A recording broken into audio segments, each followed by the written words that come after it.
being TEDx's first, this is the first session being hosted in Mumbai. So a round of applause for TEDx, guys. Great job. Thank you for having us here. I've got some great friends in the audience, so I'll try and hold back a few things that I was going to say. Personally, for me, today, 26th February 2011, is the day that matters. Why? Because the biggest celebration of life, you will think, is getting an Oscar, making $1 billion, getting an award by GQ, getting recognized by so-and-so, and so-and-so, and so on and so forth. But no, it's not that way. The biggest celebration of life is you take a deep breath, take it in, and let it go. What happened? You just got to know that you're still alive. So you must celebrate that. So it's crucial. What you do, you must have utmost belief, you must get utmost pleasure, and you must have utmost excitement in what you do. Creating advertising, communication, movies, God knows what. In this current phase, I've got motivated by 3 people. And those 3 people are making a lot of influence and creating a certain amount of passion and creating a certain amount of energy that I'm able to do what I'm doing. So it's very crucial that for me, I don't know if it's going to work for you or not, to get inspired by certain people, elements, because I think they can create the right aura and energy in what you want to do. So the 3 people that are relevant to me right now are really motivating me is Mr. Kishore Biani. Coincidentally, he's been a client of ours since 26 years. He's a very dear friend, very understated personality, but a complete genius in my opinion. He made Sarkari Bhandar into Big Bazaar. He sold us the same atta that we used to stand in queues to buy, now in a nice air condition with jingles playing in the background. And of course, changed the whole dynamics of retailing and consumerism. He also taught us that maybe we are a saint, philosopher, economist, whoever you are, it is ultimately about the consumer. So if you haven't got the consumer in mind, you're going to get it wrong sooner than later. So Kishore got me all excited about this particular thought because in my new journey, I'm going to tell you what I'm creating and what's really exciting me and how it's really working for me. The second person that really motivated me hell of a lot is Rajneesh Osho. Character, man. His philosophy of life and passion, is pretty interesting. So I've followed the rules of TED. I will not use the word. I've got a couple of series, but it's kick-ass. How interestingly he's taken that word and showed us in our lives how we use this word for showing our state of mind, expressing ourselves. So he inspires me to get that wicked, hidden, creative juice going. He's a character. The third person for me is a creative genius. Is Mr. Mahatma Gandhi. Quite a character. Why? There was no Twitter. There was no Facebook. So you can't say that his independence movement was, subject to the virus by Facebook and Twitters, right? And I saw one of the TED speeches where the guy spoke about what if Nelson Mandela tweeted? Who really cares? Mahatma Gandhi didn't. But he got his independence in a very weird way. He did a Dandi march. He had 10 million people. Was it Facebook? Twitter? SMS? No. He said, wear khadi. He used the most bizarre creative ideas to get us independence. So this is, for me, I think he's a creative genius. And how did he manage all this without technology, without communication, without anything? So he's a creative genius. Now in this process, I got excited by these 3 people and then embarked upon a journey that, listen, I went to this mall called Palladium. It's in Lower Parel, Mumbai. Very sexy, sweet spot now. You get everything there. There are about 140 retail shops. And I walked in there and I said, this is great, man. Fully air-conditioned, cool vibe, great food outlets. And then when I walked in, I saw, TGIF, Armani, Canali, Hugo Boss, Gelato. Out of the 140 shops, 138 are international brands. We have 2 homegrown brands. That depressed me. Hamara vada pav, unka vada pav McDonald's. We still haven't got it. Our idli is still not branded. It's very healthy, it's fantastic to eat, but they've got the Subway. So we guys don't truly realize our own potential. We don't understand our own lineage. We've got a history of 12,000 years. We still don't know how to use our creativity, our tradition, our passion. We don't know how to put it in a box, brand it and sell it. It's with our state of mind. We don't believe in our own selves. We don't believe in our creativity. We do not believe in our knowledge. We don't believe in ourselves. And this comes from a very interesting thought that, got me going was, We are a nation of 1 billion people, but we think like a nation of 1 million. So with that thought process, I said, listen, my company is doing reasonably well. Let them do the transactional business. Let me embark upon a journey of creating intellectual properties, because I feel that I want to create brands for the Indian consumer in my little space. Space of music, space of cinema, space of retailing, merchandise, digital, whatever I can do personally with my own team. We went across, the first property that we created was Sunburn. It's an electronic music festival. Now, EDM is a brand new space. Can you believe the complete size of the electronic dance music space in India is 100,000 people? That's it. So I didn't go towards Sufi, pop, rock. We went for something which was completely unconventional, just to figure out that will the Indian consumer accept an homegrown brand? Or does he still want a Glastonbury to be imported, a Sensation White? There are massive festivals across the world. And the first logical thing that my team told me was, let's just, franchise it. That's what Big Boss does. That's what How to Be a Millionaire does. The first thing, the quickest thing we do is, even restaurants we franchise. Let's get Nobu's to Bombay. Can't we create our own? There are fantastic brands in India, but do we have the belief to transform them into 500 cities? Not yet. So therefore we embarked and we created a brand called Sunburn. Just for the record, it's 4 years old. This year alone, we had 1.5 million fans. It is ranked Asia's #1 and world #9 in the EDM space. I don't have the time to play the audiovisual, but you go online, have a look at what has happened with that particular festival. You've got the world's top 10 DJs saying, this is it. Goa is the capital of EDM. EDM as a business worldwide is massive. In India, still unnoticed.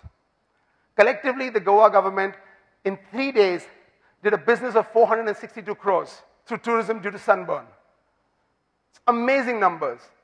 But we're hoping, that we'll get the support of the government, because there are countries and destinations that are benefited by music. There are music destinations. The economy is driven by music. But that's the belief we need. So anyway, Sunburn was a very, very fantastic example. Now we need to physicalize the brand. So you'll have cafes, etc., merchandise, nightclubs. But we've got to move on and now make this available to the whole country per se. So Sunburn was a great experience. Then we moved on and we created another brand called Good Luck India.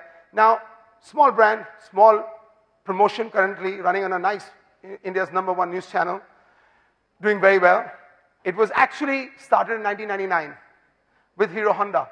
There was a Good Luck India match in Wankhede, got fantastic viewerships, great movement. What is this idea? And how strange I was able to trademark it. Can you believe it? What is Good Luck India? Whenever India steps out, what do we have on our side? What is our advantage? Our advantage is population. 1 in 7 in the world population is an Indian. Forget everything else. Even if we just unite the emotions, can you possibly imagine what we can do? So whether it's an economic forum, whether it's a World Cup cricket match, whether it's a hockey, whether it's the Olympics. So Good Luck India, for me, is an intellectual property that can bind. I always say that India is just not India. India is United States of India. You take a 2-hour flight, you get different food, different languages, different skin color. It goes crazy. It's a crazy country. But one thing that can unite it is emotions. So the power of this brand is huge. We've initiated this World Cup. We did 1999. And we're going to do something very, very massive in the Olympics. I feel Olympics is a massive event next year, 2012. Hugely, it's England. We've had our own history with England. If we can win a few goals there and possibly negotiate to bring the Kohinoor back, it'll be quite nice. So that's that. And then we're going to move on. We got Fight Night. The second largest potential sport in this country. We're a single sport nation. We keep screaming out, going mad with this cricket bullshit. But can you imagine that we only have one sport in the country that runs the economy of sports? Isn't it high time that we create a second sport? So what can create the second largest commercial sport in this country? It is not hockey. Unfortunately, I love hockey. It's a national sport. It's not football for sure. Why? Because all this requires infrastructure. Ministry gets involved. Land deals, it all collapses. There are large corporates who went after football for 10 years, didn't go through. Even they could not lobby it in. It's impossible. We have the largest fans of football in our country. I hope you're aware of that. That means the nation wants to play, wants to consume football, but can it? No chance. Who will build the stadiums? Who will give you the land? And so on and so forth. So the economies of football don't work. Boxing, aggressive sport, is the fifth largest viewed sport in the world. Fight Night is a concept that brings under one roof boxing, martial arts, mixed martial arts, anything that deals with aggression and entertainment. Indians by far are the largest middle class in the world, the youngest population in the world. We are aggressive. You see our soaps on Star Plus. Those bahus are going berserk. They're edgy. They want to kill the sass. You see MTV roadies. I don't understand what's happening on that show. I thought it was about bikes. Phew. So I said, hang on, this is good. Everybody's aggressive. Everyone wants to kill each other. Let's create fight nights. So we did it. We did it in boxing. We're doing it in wrestling now. We're doing it in mixed martial arts. Huge potential because you're going to get into a banquet hall like this, see two people fight. It goes back, 1600th century, etc. People are fighting and everybody used to watch anyways. And put in some entertainment. And logically here, we can bring the cheerleaders, logically. We don't have to do the IPL way. It fits into the sport. The girls come in the ring. And so we don't have to make a side stage and get some girls to just cheer the crowd. So this is the next property, great potential. We've already embarked upon the journey, spent 2.5 years. The IBF is very supportive. We're lucky. The Federation is hungry and as keen as we are. Moving on, we've got another property, Bollywood Live. The reason I'm telling you these intellectual properties are very strange. So Bollywood, the sexiest thing we've got. Who buys the largest home video collection of Bollywood in the world? Germany. Germans like Bollywood. Whoa. Okay. Now, I've got a friend who lands from Agartala and Munich, comes to Bombay and he says, hey, everything is exciting, we're going to have great food, but listen, let's go to Bollywood. So I said, you're in Bollywood. Okay, great. So is there something I can consume of Bollywood? Can I buy merchandise? No, you can't. Can I see a shoot? No. Can I go to a museum? No. Can I meet a star in an organized manner? No. So why don't we have a consumption pattern for a product that 80% of entertainment media is run by that content? So there's no consumption pattern. That means we as an industry are not focusing on the consumer. And the consumer now is not local anymore. He's global. There's an appetite by global market. So Bollywood Live is a launch on 4th of March in Pune. Be my guest, guys, if you're in Pune. 4th of March. Abhishek is right here. He's not leaving with me. He'll give you invites for Bollywood Live. So it's the first global event being launched where you can consume Bollywood. That means you walk in and you can become Krish, Meena Kumari, and you can transform yourself. You can eat Amitabh Bachchan's choles and Ritik's pasta and enjoy the music and the whole digital experience. Very state-of-the-art. So therefore, Bollywood Live's journey has begun. And this is a show that doesn't want you to come to Mumbai. This show goes to your city. It'll go to Agartala, Nasik, Kolhapur, Raipur, Jabalpur. So this is a brand new product. Moving on, I've got my favorite last property, I think. Champions of the World, of course, is running on TV. Very inspirational. It unites legends of the world. So right now it's for cricket, but you can bring music icons, businessmen, pretty much like this. You can bring powerful people who have made a difference to the world together. So Champions of the World is a massive property right now, currently running with Clive Lloyd, Steve Waugh, Alan Bott, etc. on TV, Kapil Dev, all the winning captains. But then you can move this on further, and it's very motivating. For me, it's not commercial. It's motivational because when you bring icons like this, you can influence the next generation because they speak, they motivate you, they discuss, so you get ideas and inspiration. And last but not the least, this is my favorite idea. The Slum God Cricket League. I got really nervous 5 years ago. Fortunately, we've done a lot in cricket. 20 years, we must have bought 10,000 crores into cricket in sponsorship. We did the Sahara deal on the chairs. We've done everything in cricket till today.